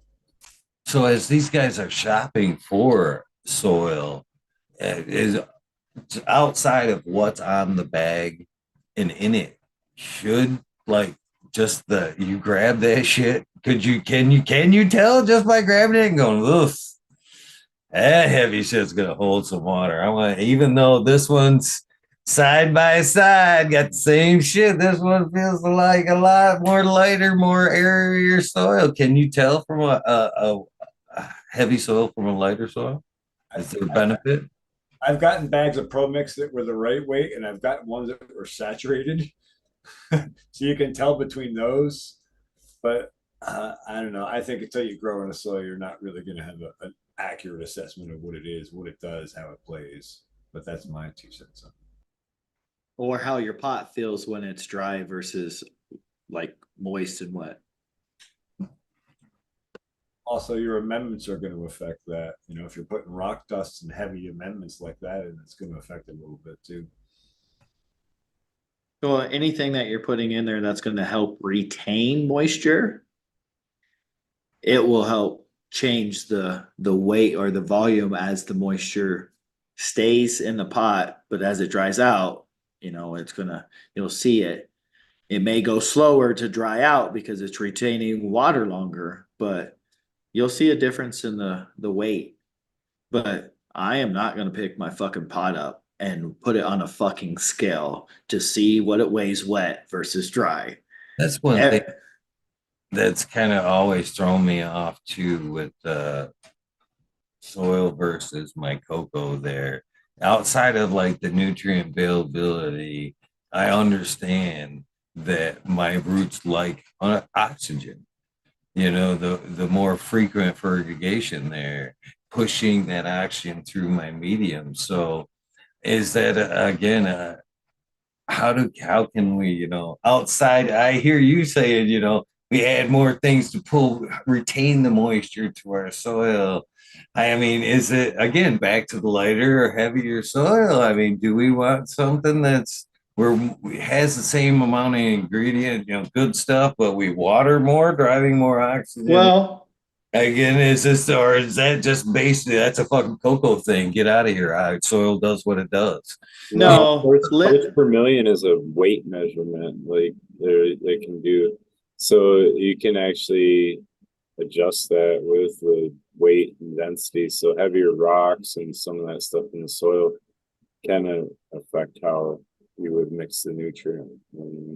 So, now like me living in a high desert climate, I need to add stuff to my soil to help retain moisture in it longer because it's so dry and arid here that I can water my plants. And if I didn't have anything to really absorb or hold the water there, my pots could be completely dry in a day and a half. Outside outside of water, what organisms are creating oxygen in the soil for our roots?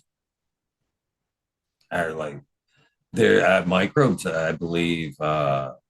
Fungus breathes in CO2 and produces oxygen, right? Or vice versa. Or, When you water, when you process water, use. Yeah, I understand the water brings the oxygen, but outside of that, is there something? Because, like we're saying now, tends to hold the water for longer. So that's a little bit less. You kind of restricted to the amount of water and how long it's holding it. Now I'm talking about more frequent waters to where I'm pushing oxygen like every other day versus now the medium's holding it for 5, 6 days and not getting as much oxygen. But for that, is there something going on that's because it's wet now there's bacteria or some shit that going on in the soil that's going, because we're already wet. Here's your oxygen. well, there's gas exchange for sure. there is the one thing that you can add when you're watering to get oxygen into your soil. H2O, hydrogen peroxide. Low dose, 3%, will help get oxygen down into your soil. If you use a high percentage, like 29 to 31%, you will fucking kill most of your biology watering. So understanding the percentage of the hydrogen peroxide to help get oxygen, that's a way. the answer is no, Eagle. In the anaerobic, it produces different byproducts. There's not the oxygen necessarily. And that's something to keep in mind because the roots actually, the way the roots actually metabolize and grow is by taking in oxygen and exhaling like a CO2 too. So they breathe just like we do, the roots do. So like everything in there needs to be able to breathe. So that's something to definitely keep in mind. Like that's what I was saying, like that's the problem with like trying to run a high frequency fertigation through like say a peat based soil mixture versus a cocoa is because of that. At full saturation, it's not able to keep enough oxygen there. It'll become anaerobic and anoxic or whatever. Yeah, it's basically like gas exchange capacity when fully saturated, right? The peat doesn't have any gas exchange capacity, and the cocoa does. So that gives you a tremendous advantage. And that's where we go back to the living soils. Those soil aggregates are little balls against each other, and there's room for gas to exchange through that, and that's a huge factor. Oxygen exchange in the soil and CO2 availability to the plant leaves are the two biggest limiting factors in plant growth in real-time soils outside.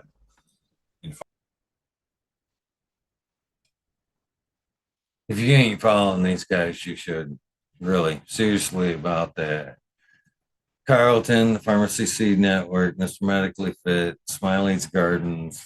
I say this every week because it's fucking, or every show because it's fucking true. I got a lot of respect for you kids. I've done a horrible job. I can say this. This should just be the finale of every episode. I've done a fucking horrible job of trying to keep this thing together, but you guys seem to fucking show up every fucking time. Even before this, we were like, I don't know what we're gonna talk about. Eagle didn't fucking do shit again.